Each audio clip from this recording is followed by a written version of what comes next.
সহকর্মীবৃন্দ, আপনার বিরুদ্ধে, আপনার দলের বিরুদ্ধে, সর্বোপরি এই দেশের বিরুদ্ধে ষড়যন্ত্র কিন্তু থেমে নেই। দুষ্টু লোকদের দুষ্টামি কিন্তু থেমে নেই। সেটি বাইরেই হোক, আমাদের বাইরেই হোক, সেটি আমাদের দলের ভেতরেই হোক, সেটি আমাদের দেশের ভেতরেই হোক, সেটি আমাদের দেশের বাইরেই হোক।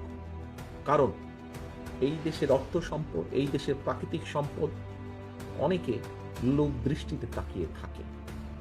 এই দেশে যদি একটি বিশৃঙ্খলা লাগিয়ে রাখা যায়, তাহলে এইগুলো অনেকের জন্য, দেশের ভেতরেই হোক, দেশের বাইরেই হোক, এই দেশে যদি একটি দুর্বল জনসমর্থনহীন সরকার, যারা জনগণকে রিপ্রেজেন্ট করেন, এরকম সরকারকে যদি ক্ষমতায় রাখা যায়, তাহলে এই দেশ থেকে অনেকে অনেক কিছু লুটে ফুটে নিয়ে যেতে পারবে।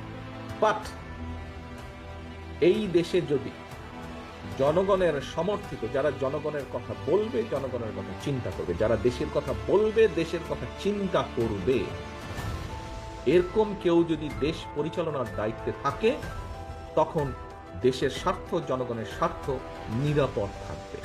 তখন যারা শকুনের দৃষ্টি দিয়ে এই দিকে তাকিয়ে আছে, এই দেশের অর্থ সম্পদ, প্রাকৃতিক সম্পদের দিকে, তখন তারা 10 বার চিন্তা করবে।